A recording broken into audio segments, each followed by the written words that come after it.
IT 1998 में एक question आया था आपका। क्वेश्चन था हमारा H X is equal to minimum of X X square. ये कल कराया भी था आपको, चलो पूरा एग्जैक्ट क्वेश्चन बता रहा हूँ। For every real number of X, आपसे फर्स्ट ऑप्शन दे रखा था H is continuous for every real number,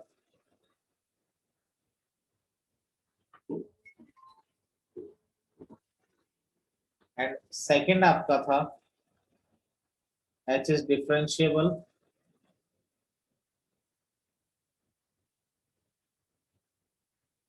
for all X. Third था H dash X equal to 1 for X greater than 1। Fourth था h is not differentiable at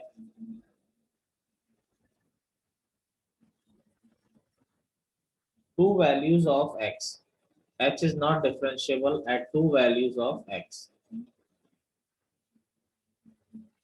तो देखिए यहाँ पर हम लोग बात करते हैं,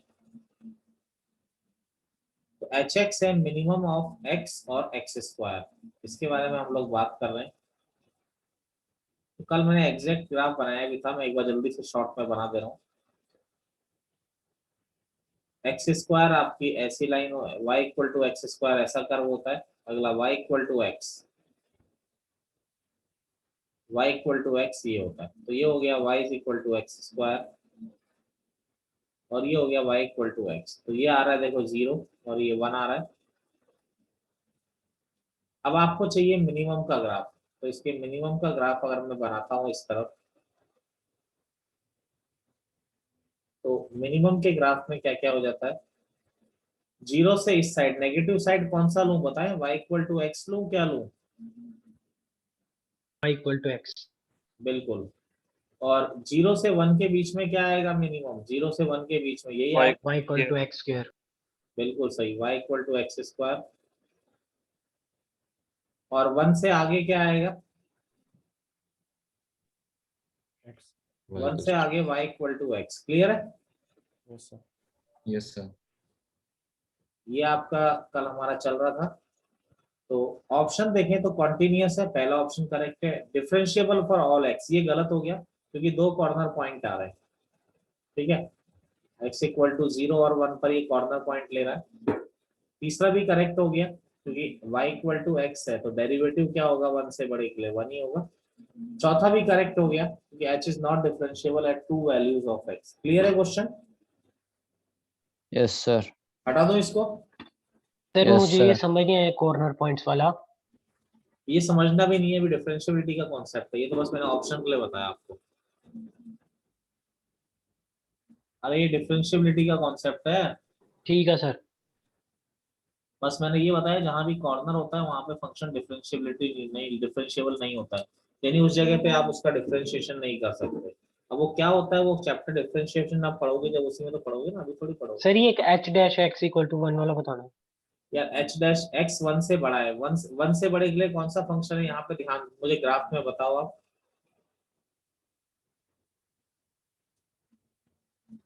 1 से बड़ा 1 ये है, 1 ये रहा, 1 1 सर ये। y equal to X function है, oh sorry.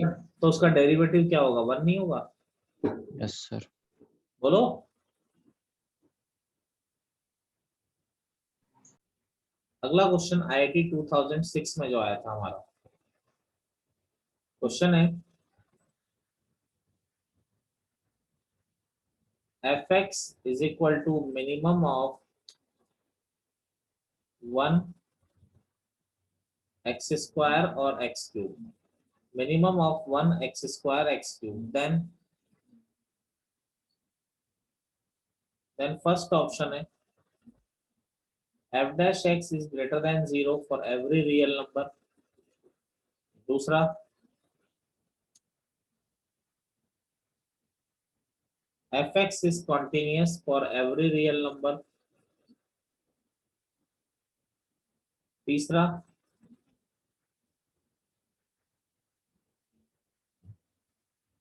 fx is not differentiable for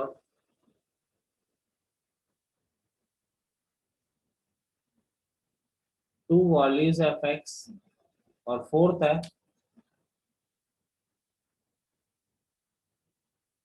fx is not differentiable but continuous for x belongs to real number। अब देखिए तीन दे दिए आपकी बार, y equal to 1, y equal to X square, y equal to X cube. इन तीनों का मिनिमम हमसे बोला है, IIT 2006 का क्वेश्चन है, इन तीनों का मिनिमम हमसे बोला हुआ है। तो देखिए इन तीनों के मिनिमम की अगर हम लोग बात करते हैं तो y is equal to X square, y is equal to X cube. देखिए सबसे पहले यहाँ पर मैंने y is equal to X square का ग्राफ बना दिया, ये y equal to X square हो गया। इस तरफ का थोड़ा बना देता हूँ मैं,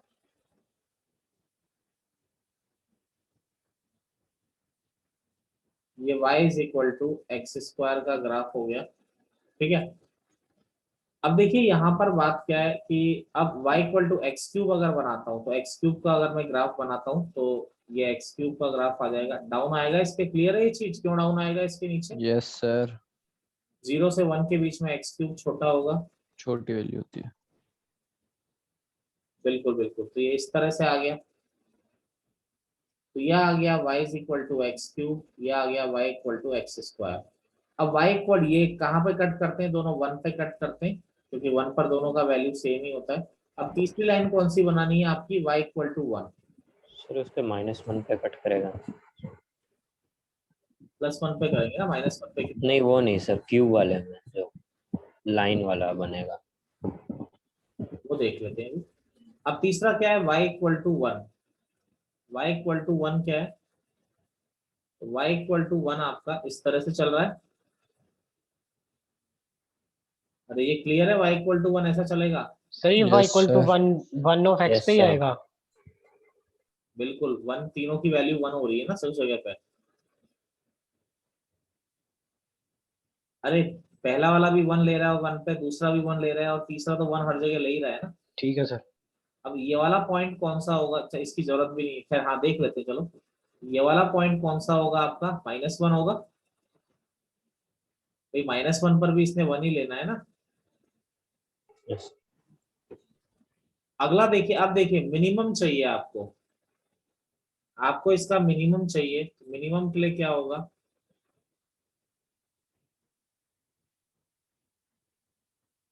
ये x हो गया, ये y हो गया। मिनिमम अगर मैं लेता हूँ यहाँ पर, तो मिनिमम के लिए क्या होगा बेटा, कि सबसे डाउन वाला चाहिए। तो इधर सबसे मिनिमम कौन है, एक्स क्यूब है सबसे एक्स पहले क्यूब।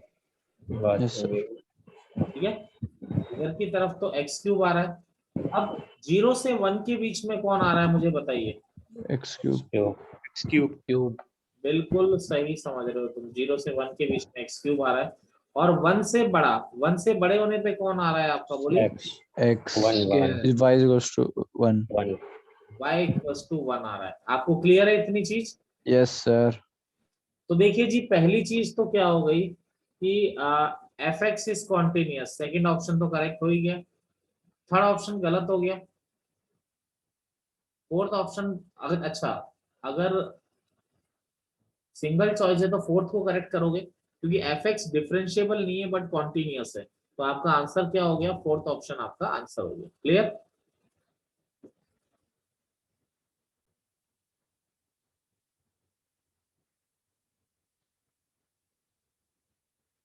अगला फंक्शन है हमारा, या इससे पहले एक छोटा फंक्शन कराता हूँ, इसको फर्स्ट डे स्टार्ट करेंगे। अगला है हमारा एक्सपोनेंशियल फंक्शन।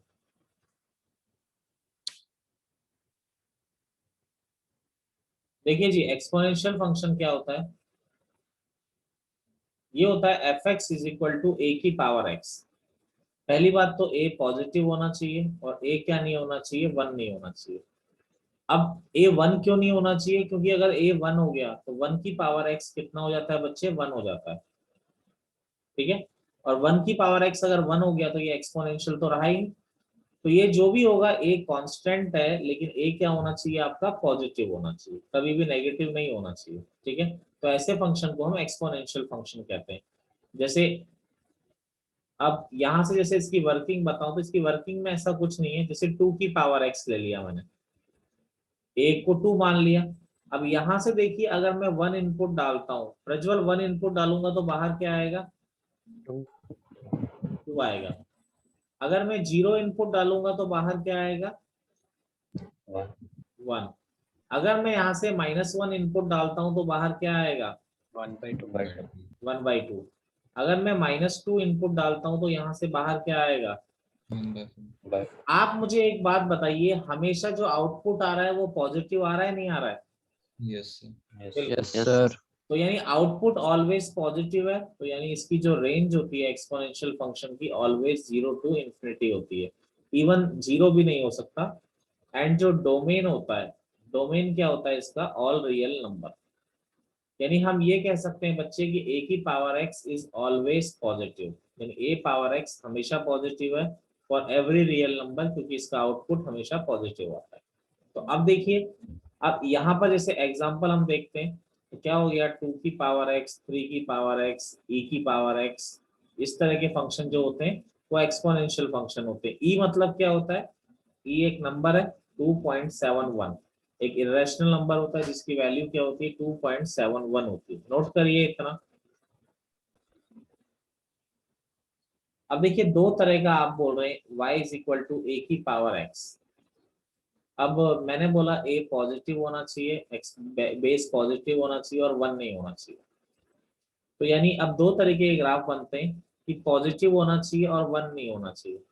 तो दो पॉसिबिलिटी आती है कि ए 0 से 1 के बीच में हो जाए और ए क्या हो जाए, 1 से बड़ा हो जाए। तो मैं सबसे पहली चीज यहाँ पर लेके चल रहा हूँ कि बेस क्या हो जाए, 1 से बड़ा हो जाए।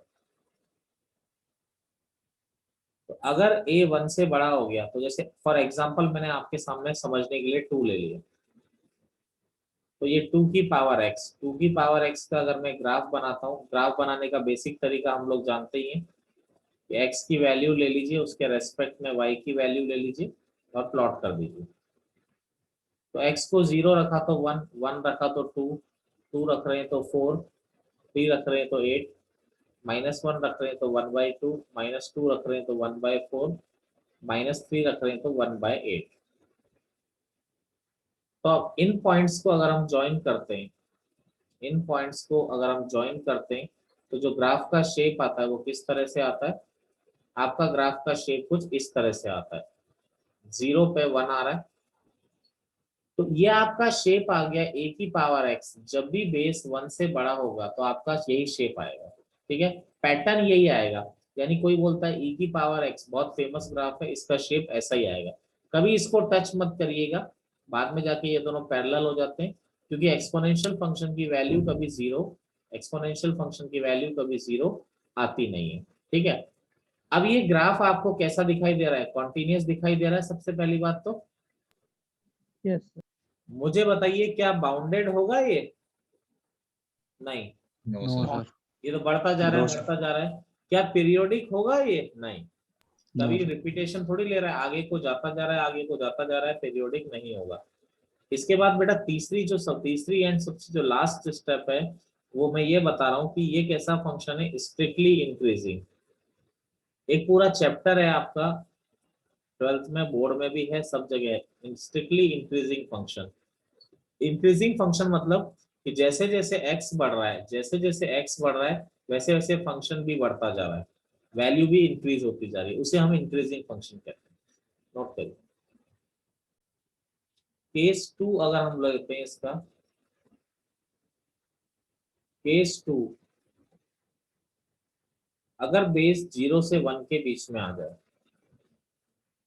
अगर बेस 0 से 1 के बीच में आ जाए, फॉर एग्जांपल मैंने 1/2 ले लिया, तो y इज इक्वल टू 1/2 की पावर x। तो 1 की पावर x 1 हो गया और ये 2 की पावर x, तो y इज इक्वल टू क्या हो गया, 1/2 की पावर x हो गया। अब फिर वही टेबल बना लेते हैं, दोनों की टेबल बना के प्लॉट कर देंगे, ग्राफ का शेप आ जाएगा आपका। हमको डायरेक्टली शेप भी याद रखना है, क्योंकि एक पूरा चैप्टर ग्राफ पे डिपेंड है, आपका बोर्ड में भी, इवन कॉम्पिटिशन में भी। एरिया अंडर ग्राफ इंटीग्रेशन का चैप्टर है, तो ग्राफ ये सारे आपको बहुत अच्छी तरह आने चाहिए।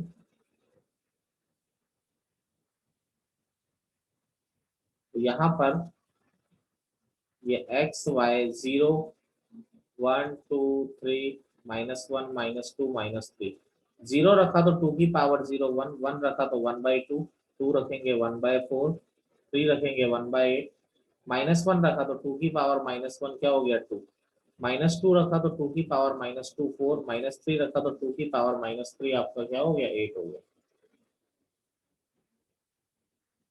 अब देखिए इस ग्राफ का पैटर्न अगर मैं बनाता हूं तो इस ग्राफ का पॉइंट्स को आप अपने हिसाब से पॉइंट्स को लेके बना सकते हो। तो जो ग्राफ का शेप आ जाएगा वो इस तरह से आ जाएगा। तो ग्राफ का जो शेप आ जाएगा वो इस तरह से आ जाएगा। ये पॉइंट हो गया 0,1, ये हो गया y = a की पावर x। तो कॉन्टिन्यूस तो है ही, नो डाउट, कॉन्टिन्यूस तो एक्सपोनेंशियल फंक्शन होता ही है। अब मुझे बताइए ये बढ़ रहा है कि कम हो रहा है? आप देखेंगे डिक्रीजिंग फंक्शन। एक्स जा रहा है, ये कम होता जा रहा है, तो यानी कि हम लिख सकते हैं कि स्ट्रिक्टली डिक्रीजिंग फंक्शन। ओके, मैंने दोनों के ग्राफ आपको पढ़ा दिए। अब इस ग्राफ पे क्या होता है कि क्या क्या हम लोग कर सकते हैं, ये चीज मैं आपको थोड़ा समझाना चाह रहा था। जैसे ये x ये y, अगर बेस 1 से बड़ा होता है तो ग्राफ का शेप ऐसा होता है, और अगर बेस 0 से 1 के बीच में होता है तो ग्राफ का शेप मैं बना देता हूं।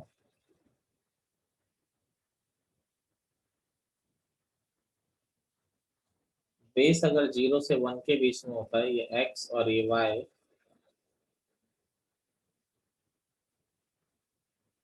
तो ये y = इस तरह से ग्राफ का शेप होता है। अब मैं जो बताना चाह रहा हूँ वो इसलिए बताना चाह रहा हूँ कि इसमें कभी कभी इनइक्वालिटी आ जाए, inequality in the sense greater या लेस वाली बात आ जाए, तो मैं आपको ये समझा रहा हूँ। देखिए जैसे ये 2x मैंने ले लिए, छोटी सी बात मैं कर रहा हूँ, एक ले लिया मैंने x1 और एक ले लिया मैंने x2।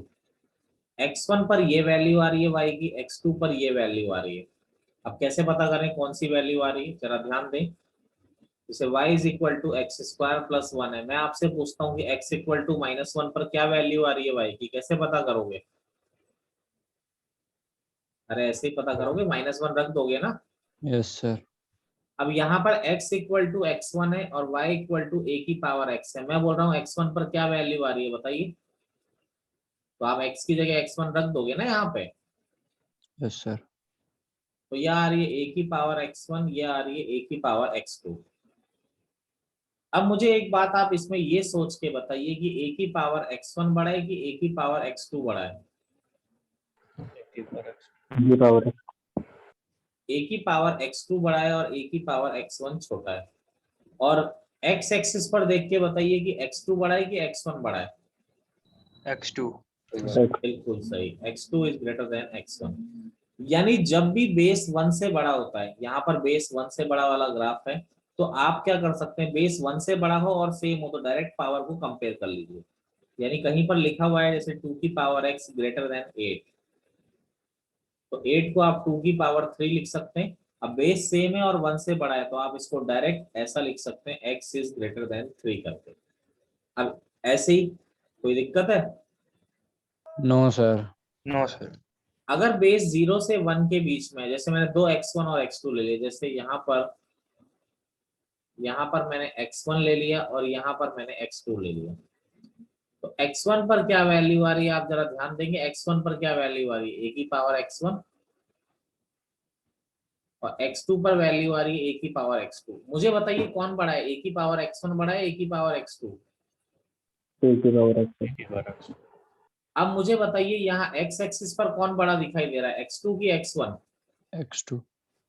यानी x2 > x1। यानी यहाँ पर समझने वाली बात क्या है कि अगर बेस 0 से 1 के बीच में है, अगर बेस 0 से 1 के बीच में है तो आप पावर को जब कंपेयर करेंगे तो ग्रेटर देन का लेस कर दोगे, लेस का ग्रेटर।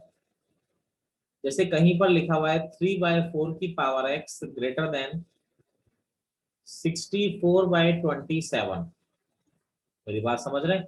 3/4 की पावर x ग्रेटर देन 64/27। तो देखिए अब कंपेयर करने के लिए बेस तो सेम होना चाहिए। इसको क्या लिख सकते हैं हम? X less than 3. 3/4 की पावर -3 लिख सकते हैं इसको।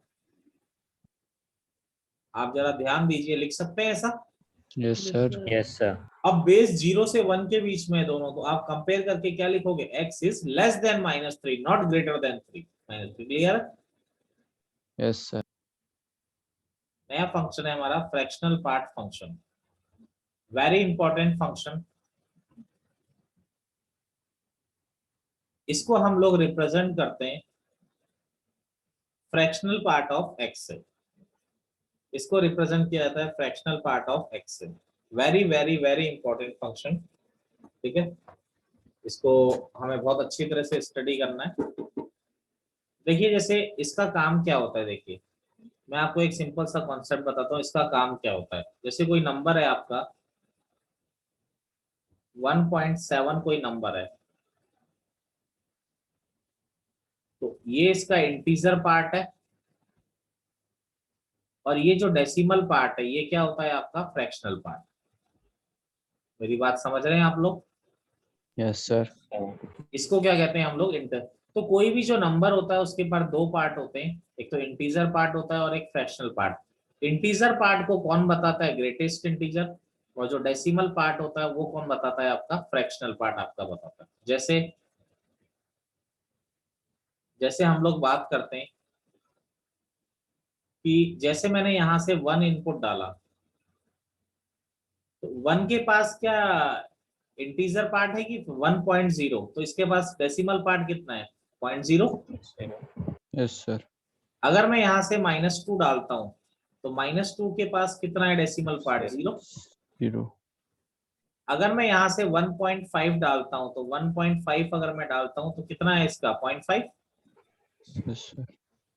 अगर मैं यहां से 2.999 डालता हूं तो कितना आएगा? बोलिए।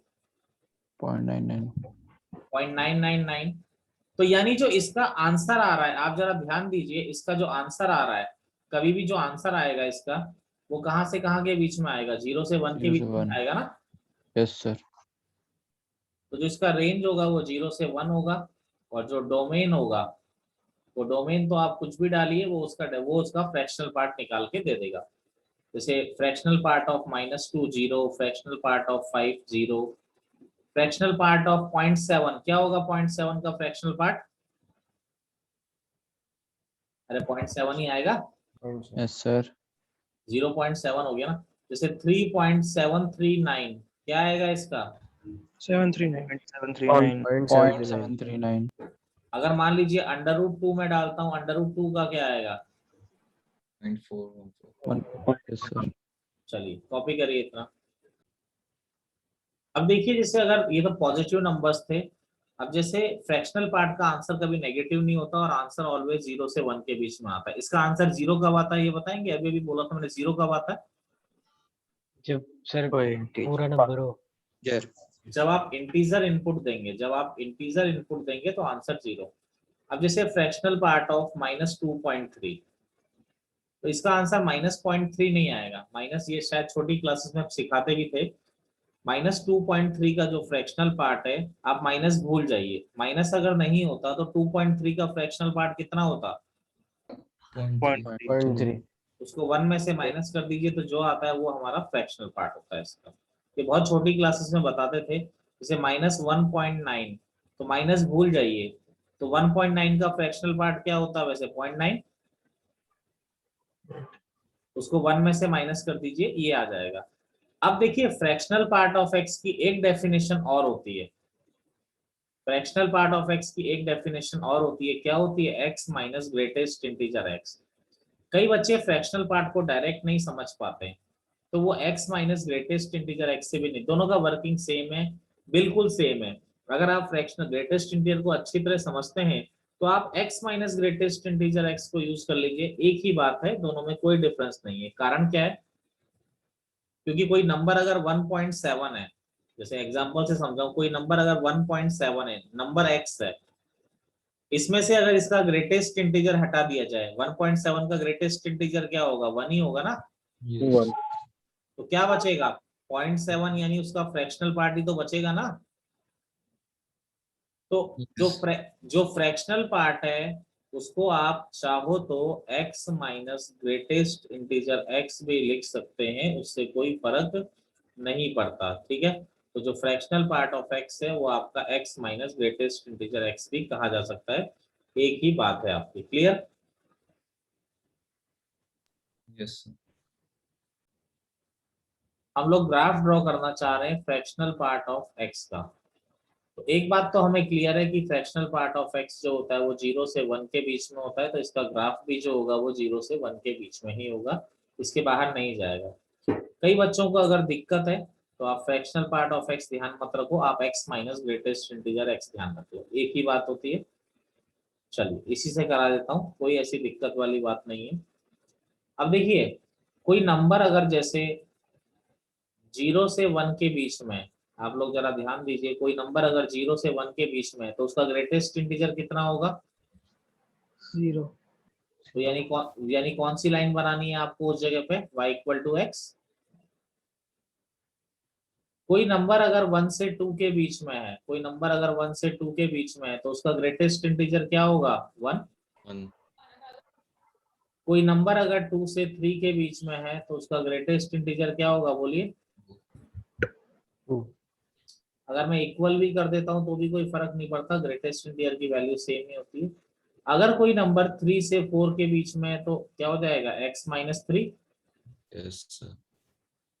अगर कोई नंबर -1 से 0 के बीच में है तो देखिए जरा बताएं मुझे, -1। माइनस। कोई नंबर अगर -2 से -1 के बीच में है तो क्या आ जाएगा, x प्लस 2। यस इसका अगर मैं ग्राफ ड्रॉ करता हूं, वैसे मैंने 11th में भी बनवाया होगा बच्चों को, मैं 11th में भी करवाता हूँ ये चीजें। ये x और y, तो ये ग्राफ बाउंडेड होगा, 0 से 1 के बीच में ही है,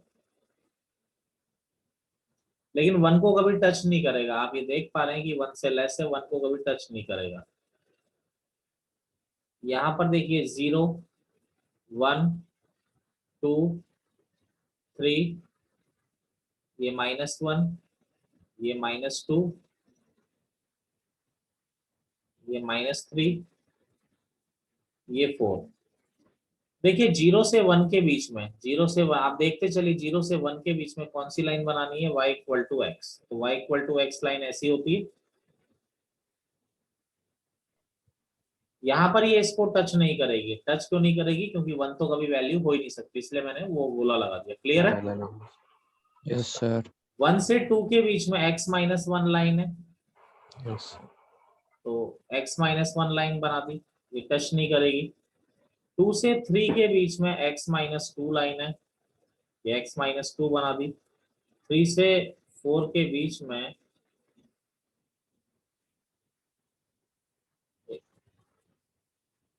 यहाँ पर 2 से 3 के बीच में,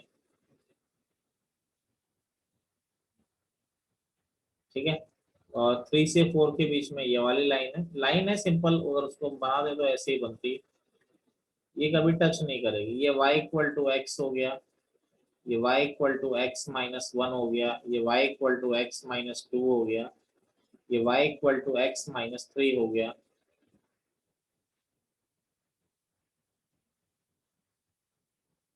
यहाँ पर भी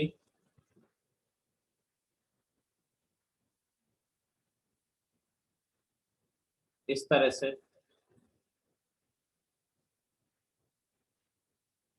ये y is equal to X plus 1 हो गया, ये y is equal to X plus 2 हो गया, ये y equal to X plus 3 हो गया, ठीक है। अब इसके बारे में मैं एक बात कहना चाहता हूँ कि सबसे पहली चीज तो ये डिसकंटिन्यूअस है, और कहाँ पे टूट रहा है, देखो 0 पे टूट रहा है, फिर 1 पे टूट रहा है, फिर 2 पे टूट रहा है। डिसकंटिन्यूअस कहाँ पर हो रहा है, जहां पर x क्या हो रहा है, आपका इंटीजर हो रहा है। दूसरी चीज मैं आपसे जानना चाहूंगा, क्या ये पीरियोडिक है या नहीं है, है। Very good.